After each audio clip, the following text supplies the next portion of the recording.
I really thank you for coming here tonight. Now it's the end of the workday and everyone is very busy, but I appreciate everyone who wants to come and listen to things relating to Israel.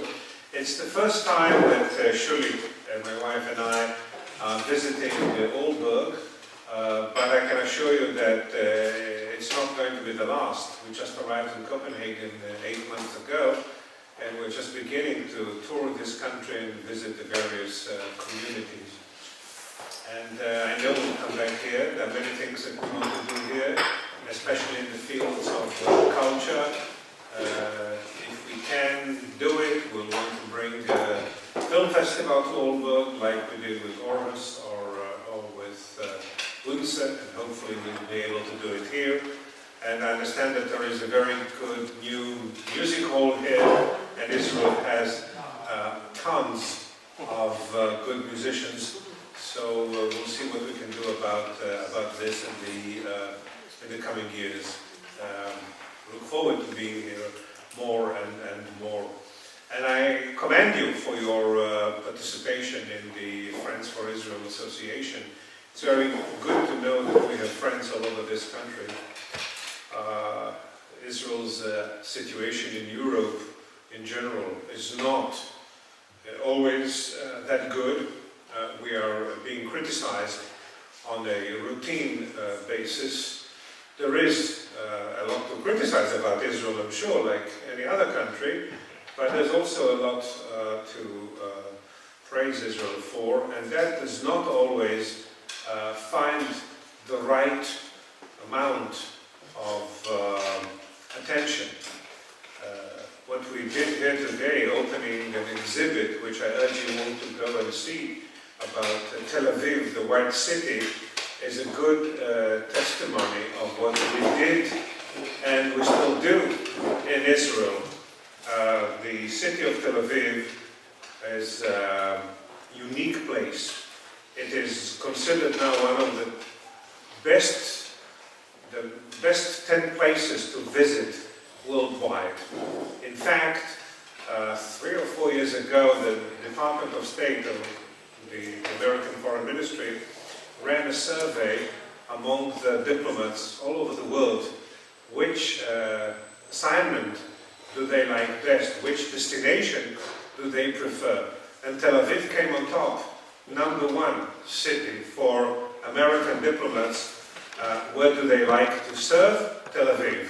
Because of the food, because of the beaches, because of the people, well, as a diplomat I can tell you that if you send a cable dated from Tel Aviv, chances are that your boss, the Secretary of State, will read it. If you do it from any other capital, well, it's not so sure. Now we come to... Okay. Ambassadør, takker meget for, at jeg gør det lidt kort. Ambassadøren starter med at sige tak, og tak fordi der er en venskabsforening med Israel her. Det er meget nødvendigt, for Israel har brug for venner rundt omkring. Og han har været her i dag, første besøg i Aalborg, men i hvert fald ikke det sidste lover han. Og det løfte vil vi holde ham fast på. Det har han ikke selv sagt, det var noget jeg fået til. Og han anbefaler meget, og det vil jeg skrive under på, at tage ned og se udstillingen i Ulsan-centret om Tel Aviv, den hvide by. Det er en meget spændende udstilling. Og hvad jeg ikke engang vidste, det var, at Tel Aviv er optaget som på FN's UNESCO's liste over verdensarv. Det hvide kvarter i Tel Aviv. Og han siger også, at Tel Aviv er den mest populære by blandt diplomater at tjene i. Amerikanske diplomater sætter den højeste, og de siger, at det er lige meget om det er maden, eller det er stranden, eller det er folkene. Og så er der også det, at hvis man gør tjeneste i Tel Aviv og sender et telegram hjem, så er man sikker på, at chefen derhjemme læser det. Det er ikke sikkert, at han gør det fra andre hovedsteder i verden. Og så vil jeg jo bare beklage, at de ikke gør det fra Jerusalem, for det er trods alt Israels hovedstad, og det anerkender diplomatiet jo ikke. Thank you. So let me plunge into the situation in which we are right right now. Of course, everyone, at least some, are interested with the peace process between Israel and the Palestinians, or the lack of that process, and why isn't it going where it should go. I want to make it absolutely clear that we in Israel, the majority of the Jews in Israel, say 65 to 70%, maybe more, support the idea of two-state solution and the separation from the Palestinians. Nobody in Israel wants to control the Palestinians. Nobody in Israel wants to be a ruling nation. We want to live in peace, side by side, with our neighbors. We're willing to make sacrifices for that, including giving up territories. Territories from which we were attacked, and this is how they came into our control. If we want to make peace with our neighbors, we understand that we have to make some compromises.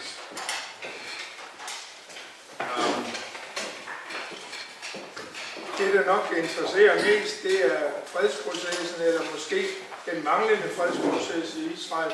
Og ambassadøren vil gerne forklare lidt om, hvorfor den ser ud, som den gør. Det er ikke fordi Israel ikke ønsker fred. Mindst 65% af Israels befolkning ønsker en to-statsløsning, at de er rede til, de ønsker ikke at styre over andre folk. De vil gerne skille sig af med palæstinenserne ved at lave en to-statsløsning. Og de er parat til endda at indgå kompromiser, der betyder, at de skal afstå territorier. De territorier, hvorfra de bliver angrebet. Og det er derfor, Israel hersker over dem i dag, fordi de bliver angrebet derfra. The other side also has to make compromises, but let me just tell you what we insist on and the way we look at things right now. A little bit of history will be in place here. We, the Jewish community of Palestine in the past, or the State of Israel since 1948, always accepted the idea, or almost always accepted the idea of two-state solution. When in 1937 the British were in control of the country at the time, proposed petitioning, and in which the Jewish side was supposed to get about 20% of the country and the Arabs. The rest, we said yes, they said no, there was a war. In 1947, the UN petitioning plan divided the country about half by half. We said yes, we'll take it, and they started a war. Not only did they start by community level, 5 Arab armies invaded the fledgling state, and we lost in this war about 1% of the population, all of them young men and women who fought and died. It's in a society that was like 600,000 people at the time, we lost 6,500 lives. But we won. And in the end of the war, we had a state, which was about 78% of the country. For 19 years, okay. Lidt historisk om det, om baggrunden for problemerne. Det jødiske samfund i Israels land, i Palæstina-mandatet, var altid rede til at gå ind for en to-statsløsning. Og da briterne, som havde mandatmagten i 1937, foreslog en deling, som ville give det jødiske samfund ca. 20% af landet, så svarede man i ja tak, det ville vi gerne, og araberne, som skulle have 80%, sagde nej. Og da FN i 1947 fremlagde sin delingsplan, som blev vedtaget i FN, så var det landet delt næsten lige mellem de to befolkningsgrupper, og jøderne sagde ja tak, og araberne sagde nej. og så startede krigen, ikke bare en borgerkrig mellem jøder og araber i Palæstina, men 5 arabiske stater udenom Israel erklærede Israel krig og angreb den nyfødte stat. Men trods svære tab, man mistede 1% af sin befolkning, det vil sige, ud af 650.000 indbyggere, mistede man 6.500, og det var i meget høj grad yngre mennesker, unge mennesker, der havde kæmpet, mænd og kvinder, som faldt for at bevare Israels eksistens. Men det endte altså med, at Israel havde et område, der dækkede 78% af Palæstina-mandatet. For 19 years, until 1967, the West Bank, as it was known, and Gaza, the Gaza Strip, were under the control of Jordan and Egypt. None of these countries ever offered to give the Palestinians their state. When we were actually forced to go to war in 1967, and we took these parts, immediately we started to think about what to do with it and the morning after, and how do we live with the Palestinians. Truth be told, that from 1967 to 1977, there was not a lot of admiration in Israel for the idea of a Palestinian state. But since 1977 until today, we are committed to the idea of the Palestinian state. So if you go back in the history, from 1937 to date, most of the time, with the exception of about 9 to 10 years, Israel supported the idea of two-state solution. When we went to the Oslo talks in 1992, which led to the agreement between us and the Palestinian liberation organizations, it was quite clear that there's going to be a Palestinian state. But there are some stipulations, or some things that must be achieved from our point of view. Bortset fra en periode på en halvsnes år fra 1967 og frem til 77, der havde der altid været accept af i Israel, at man skulle arbejde mod lige efter seksdageskrigen, som kom i 1967, og førte til, at Israel erobrede Gaza og Vestbredden, som havde været under henholdsvis egyptisk og jordansk kontrol, og ingen af disse lande havde i de 19 år forsøgt at oprette en palæstinensisk stat i områderne, men da nu fra 77, da Israel havde hersket over det min halvsnes år, begyndte man at åbne for ideen om den her tostatsløsning og arbejde hen imod den lige til Oslo-aftalerne i 1992, hvor man, som førte til aftalen mellem Israel og PLO, den palæstinensiske befrielsesorganisation, ikke at forveksle med praktiserende lægers organisation, men som de samtidig opfører sig lige så det. Men der har man altså været inde for, at endemålet skulle være en tostatsløsning. One of the things is that they must recognize Israel as a Jewish state. And this is something that they refuse to do. Another thing is that the Palestinian state must be demilitarized. We can't have any foreign army between the Jordan River and the Mediterranean because the country is so small and so vulnerable.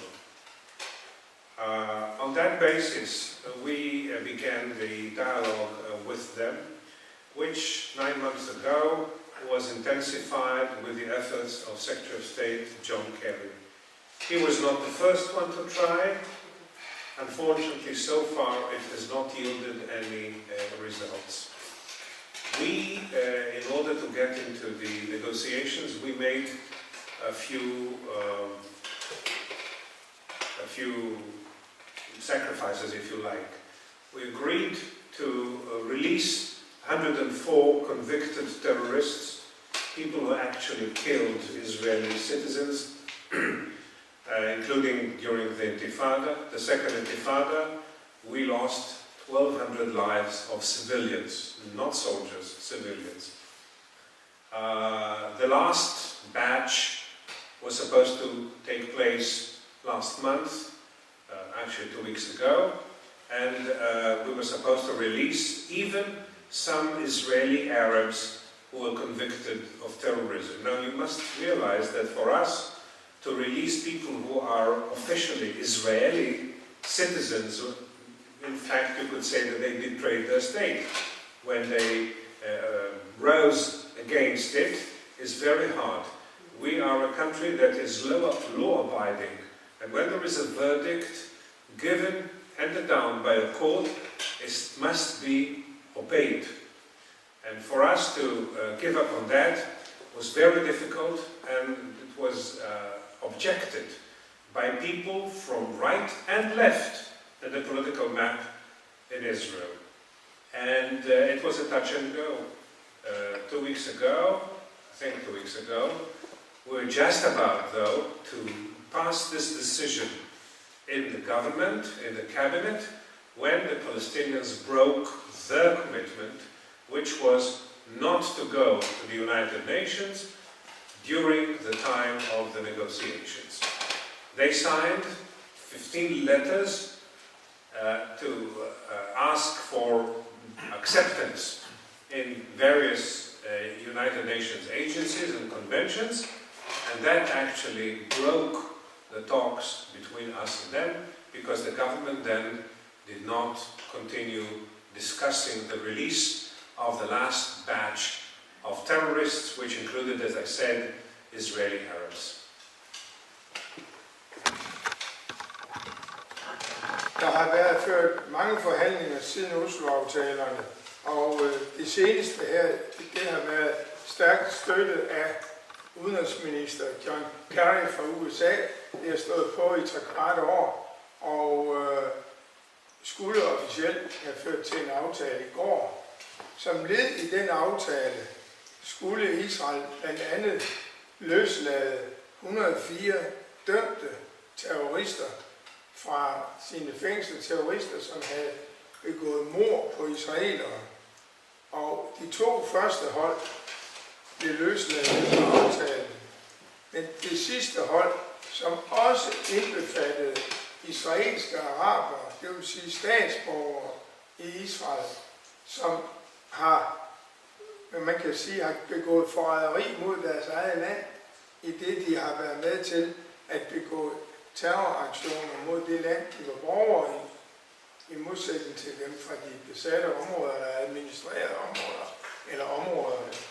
Og en af grunden til, at man stoppede, det var faktisk, at som led i forhandlingerne havde palæstinenserne forpligtet sig til, skrevet under på, ikke at søge tilnærmelse til eller optagelse i FN eller nogle af FN's underorganisationer. Men det gjorde man for 14 dage siden, søgte optagelse i nogle af dem som medlem, og det gjorde, at Israel afbrød løsladelsen af disse sidste, det 3. hold af dømte terrorister, og det havde været meget stor modstand i Israel, at disse skulle løslades. Især at de israelske arabere, der var dømt, også skulle løslades. Men alle 104 løsladelser har vakt protester i Israel. Så der står vi nu. Not only did they go to the United Nations, they said afterwards that they're going to use their acceptance to international organizations to take Israel and Israelis to international courts. And lastly, which really was the last straw that broke the whole thing, was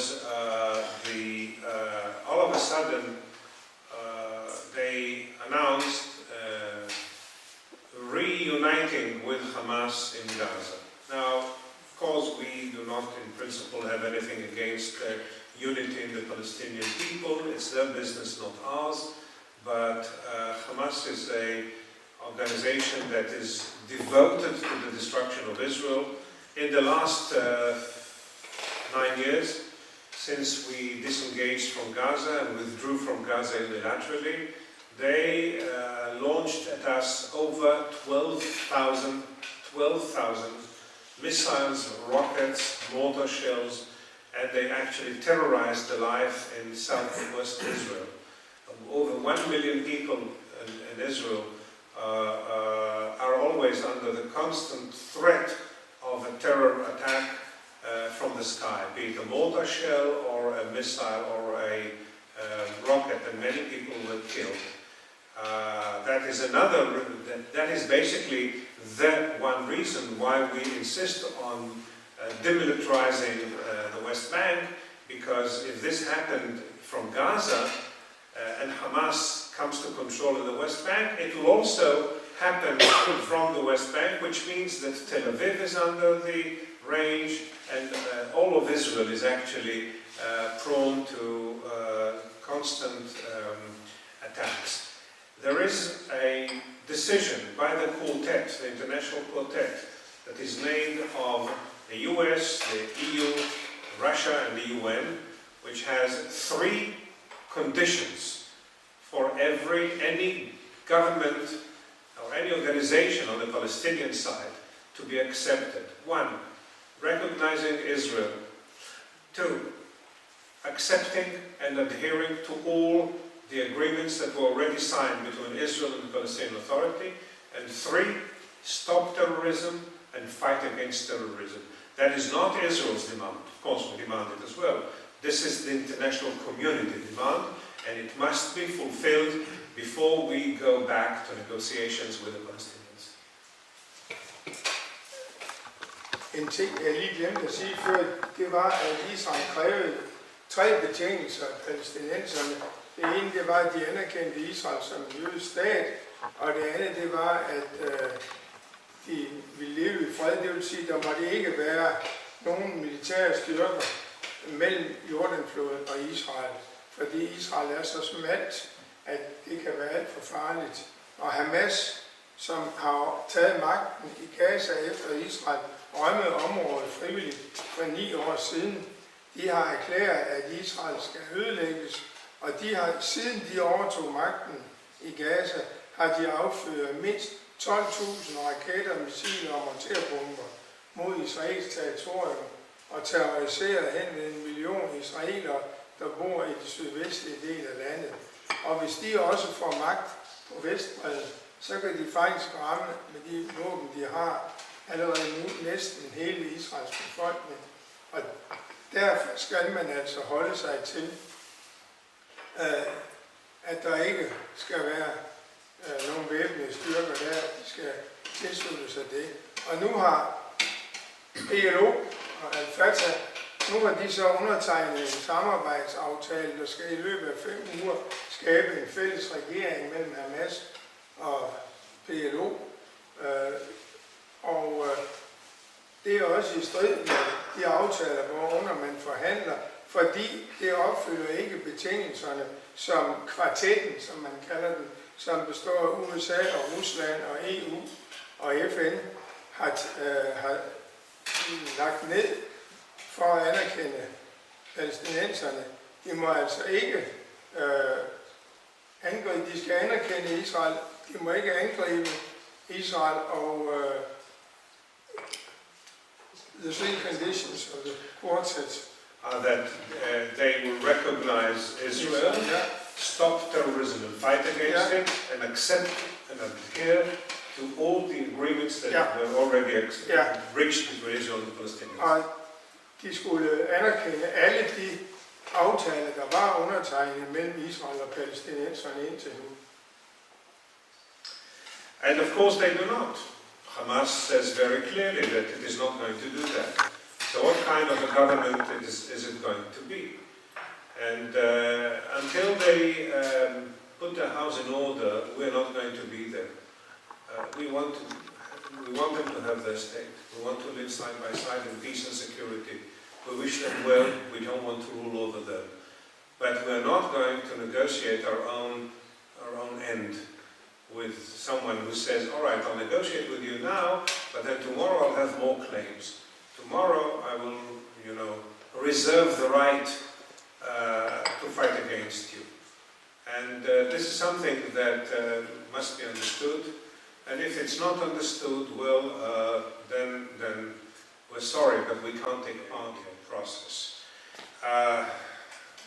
What concerns us now is that while I guess it will be quite acceptable for us or doable for us to explain this situation in the United States, in Europe, I'm not sure that there is such an open ear and an open heart to listen to us. It seems to us sometimes that Europe has already taken sides, that they are the underdog and therefore they have automatic support. I realize, we all do, that in the conflict between Israel and the Palestinians, they are the underdog. That's true. We are the the more powerful side. We won, they lost. It's a fact. But beyond that conflict, Israel is threatened by a larger circle of animosity from the Arab world, from the Muslim world, from Iran, in which the Israeli-Palestinian part is only one small part of the situation in the Middle East. In the inner circle, we are on top, true. On the outer circle, we're not. We are a very tiny little nation of 6 million Jews and 2 million Arabs who are encircled by over 200 millions who are not yet, who do not yet accept us, and we have to be extremely careful in that respect. Israel skal være meget forsigtig, fordi man er omgivet af et stort, stærkt arabisk verden. Det er rigtigt, i USA, der kan de forstå, hvad lyder de til Israels bekymringer. Men i Europa er det som om, man har taget side og holder med palæstinenserne. Det er underhunden. Og det er det rigtigt i forhold til Israel.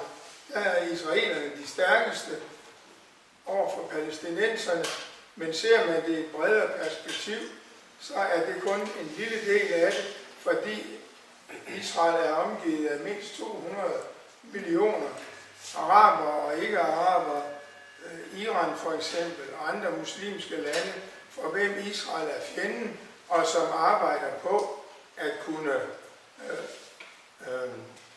angribe og udsætte Israel. Og det har man altså ikke meget forståelse for i Europa. We understand that there are issues that Europe is not in agreement with us on them. Like, for example, the settlements. From the very beginning, the Europeans have said that when the settlements began, that they opposed the settlements. So does the United States or Canada or many others. But the difference to me is that whereas in the United States, elsewhere, Canada, Australia, other countries, the assumption is that Israel wants to make peace, so they try to look for a way to strengthen Israel and to bolster Israel, so Israel can take chances and risks, because in making peace we will take risks. The European way thinking is, since Israel is the stronger side, how can we apply pressure on Israel so Israel will be more flexible? That will not work. That will not work, because when there is pressure on us, we will simply respond. We will not be listening very well when we are under pressure.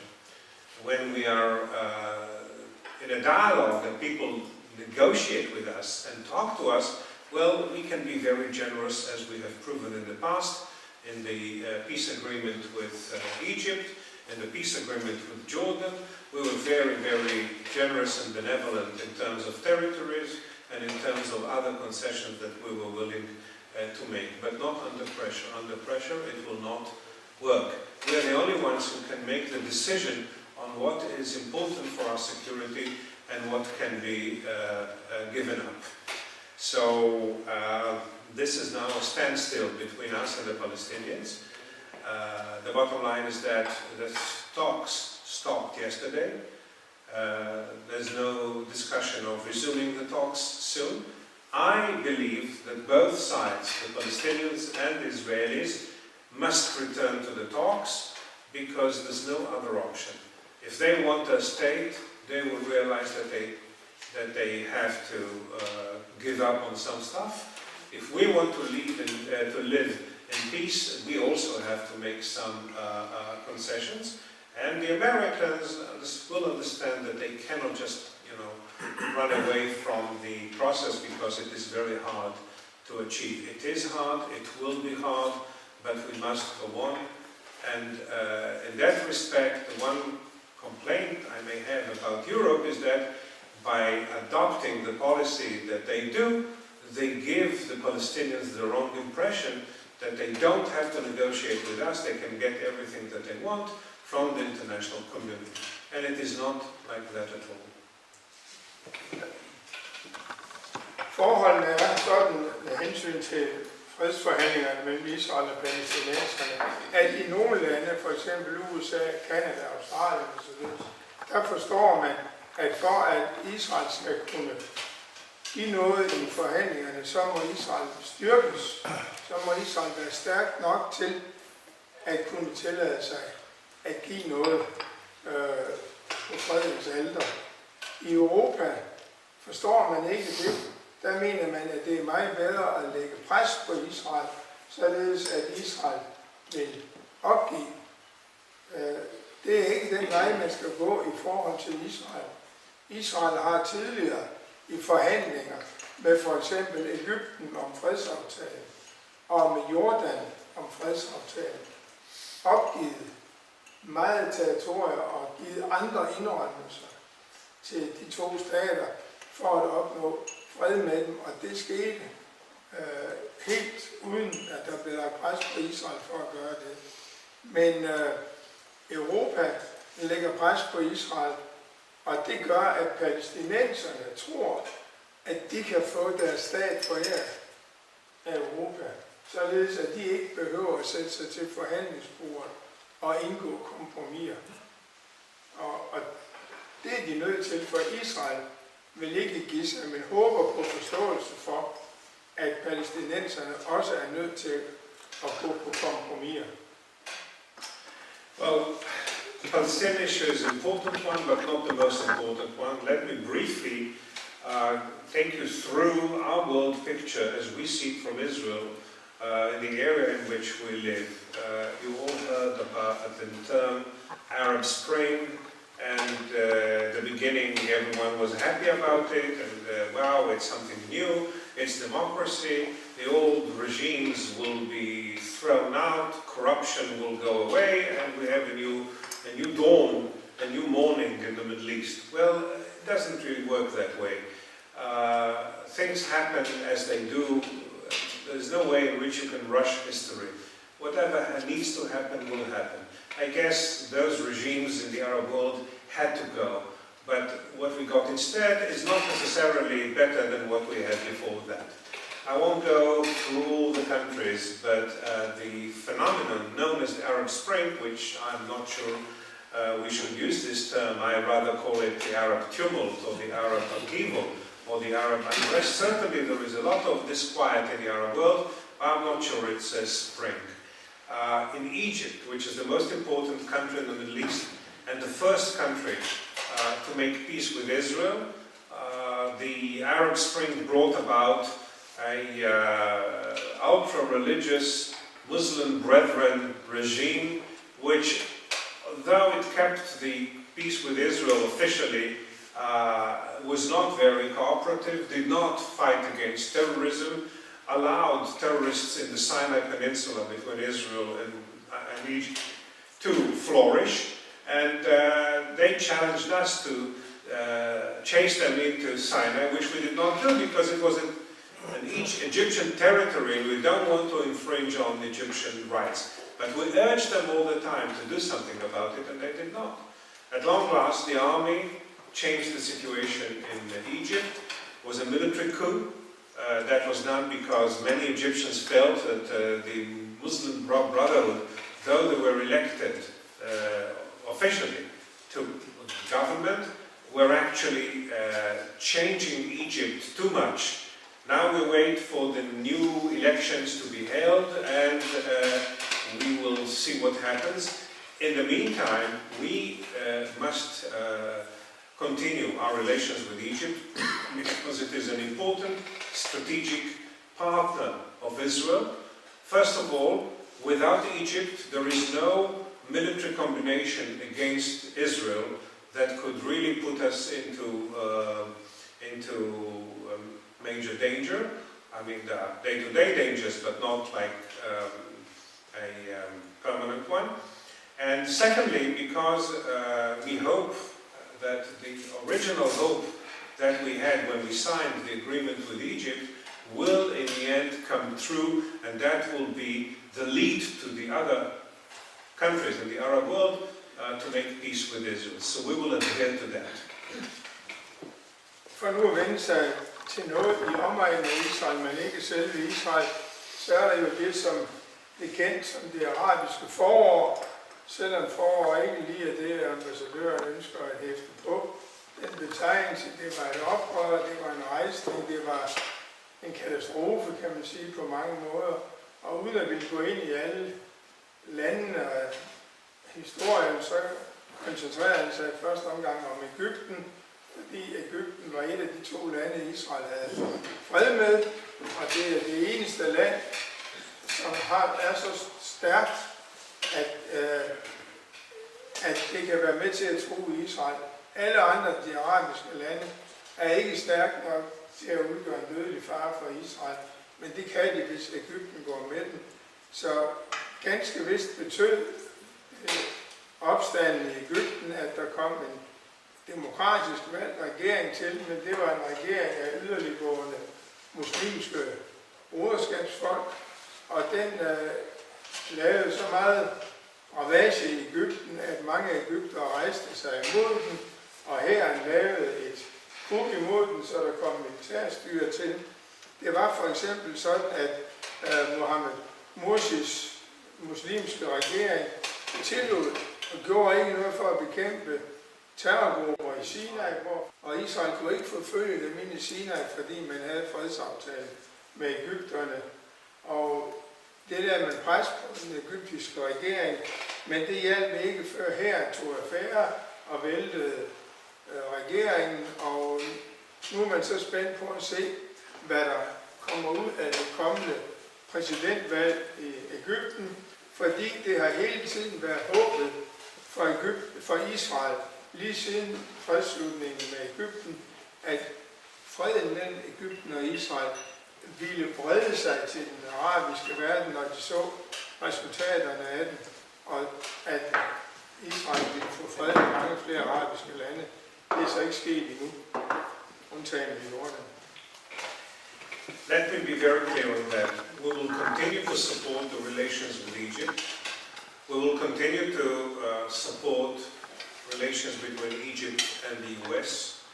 We think that it is in our interest to make sure that relations between Egypt and the US are good. That is despite the propaganda that we hear against us in Egypt, and despite the cold shoulder that we may get from them every now and then. Our interest is very clear to maintain that relationship as best we can. Besides Egypt, the Arab Spring has struck all over the Middle East. The most notorious example right now is in Syria, where President Assad has already massacred over 130,000 of his own people, and this is appalling, really. It just gives us an example of the area in which we live and the risks that we perhaps have to take when we get into agreements with our neighbors. I have to praise the Danish government on that for realizing the situation, speaking openly about it, Prime Minister Helle Thorning-Schmidt and others, and also by taking the initiative in dismantling the chemical stockpile that Syria held. Right now we're talking about something between 80 to 90% that has already been cleared. taken by Danish vessels and some Norwegians as well, but mostly Danish, and dismantled by the American and the British.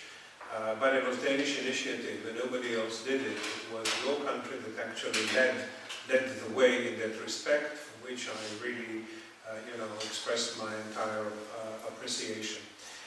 Syria is an important factor in the situation in the Middle East, not because they can make, or not because they want to make peace, they do not, but they can make war. And, in order to have peace, you need two sides. In order to make war, you need only one side, the one that makes the war. And bearing in mind what they did to their own people, just assume what they can do if they are engaged in another campaign against us. Again, one against one, of course, will win. But who wants to go to war? The best wars are those that you don't fight. And that's the kind of deterrence that we are working for. On the side of Syria, there's also Lebanon, which for many years has been a source of terrorism against Israel. And only recently we've seen more terroristic attacks from Hezbollah. Only 2 weeks ago there was another attempt that was foiled in Southeast Asia. I won't get into details because it is not yet been out, but we were able to provide a friendly government in Southeast Asia with information, and they stopped the terrorist attack. There is an ongoing discussion in Europe. I'm glad that despite the disagreement between Europe and Israel on some issues, on the issue of Hezbollah as a terrorist organization, they basically see the way we do and have listed Hezbollah as a terrorist organization. Hezbollah gets all the support from Syria and from Iran, which is the gorilla outside of the room, so to speak, and that is a real threat for Israel, and I will say a few words about it in a minute.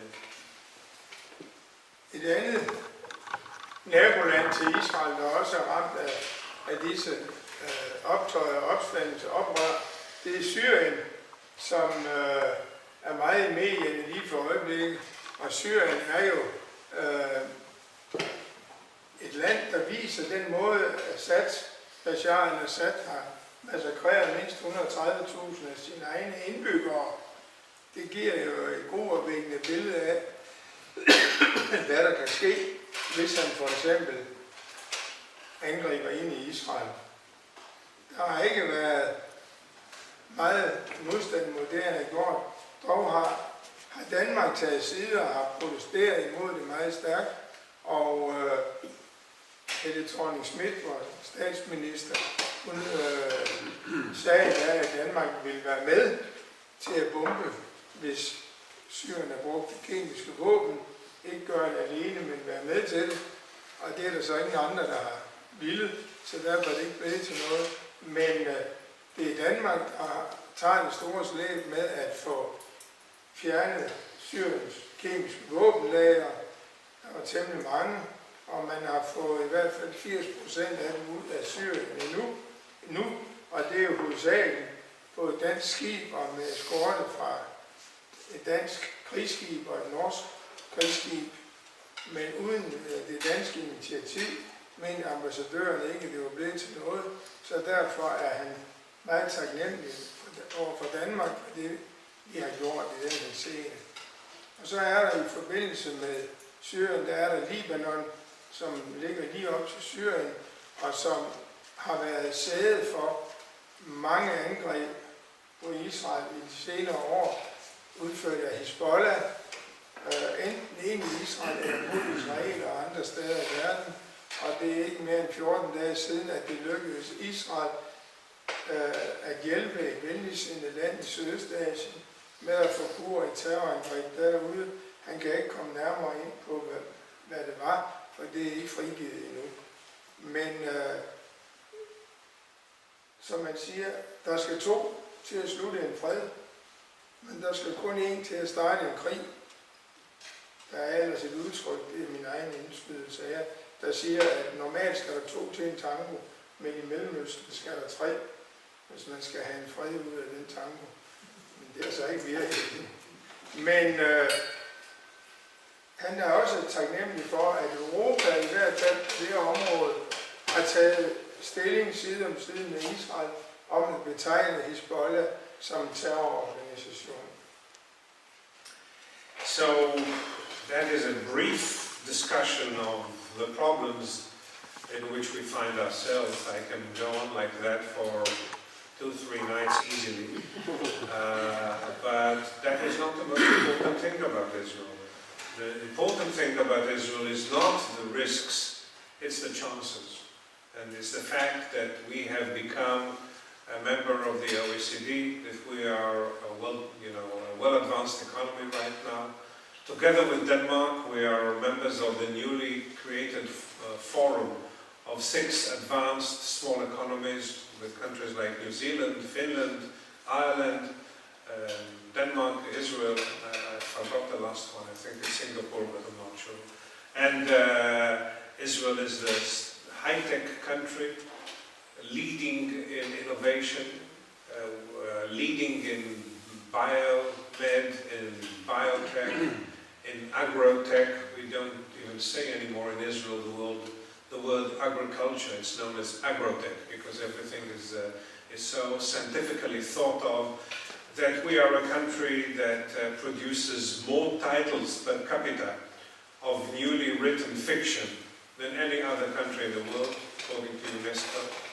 That we are a country of music, of wonderful food, fantastic beaches, and very friendly people.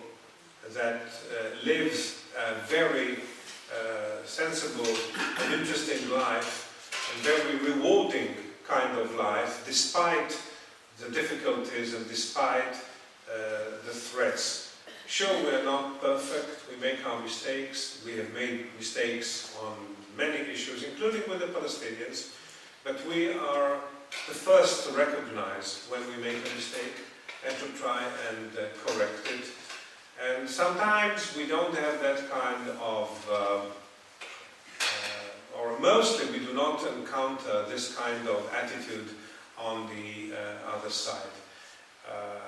What we hope to achieve in Europe, what we have achieved so far in the United States, is an understanding that we are a country under a lot of pressure and under a lot of difficulties that maintains law and order, that maintains the rule of law, that maintains high level of culture, and that we need the understanding of the world to continue doing what we do the best way we do.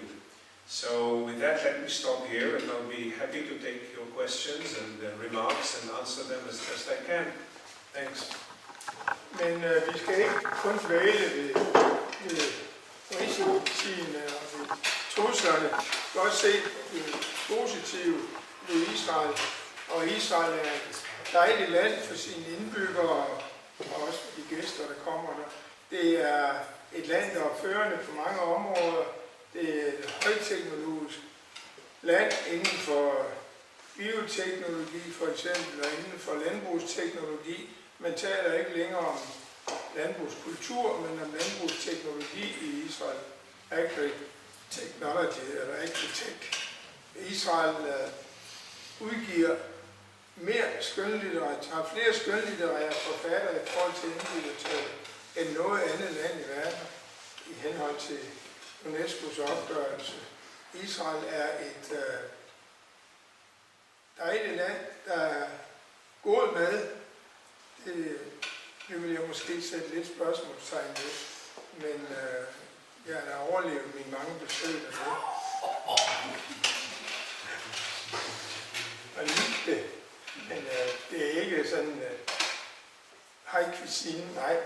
Men Israel håber at få lov at blive ved med at udvikle sig i fred og håber at få støtten til det. Israels økonomi er så veludviklet nu, at Israel er blevet optaget i OECD, og Israel er gået sammen med 5 andre lande, der er blandt Danmark, Finland og New Zealand og muligvis var det Singapore og Irland i klub eller forening af små, højt udviklede industrilande. Og med det vil ambassadøren sige tak, fordi I har lyttet til ham, og så vil han være klar til at tage imod spørgsmål, og så vil jeg sætte ned på en kop te.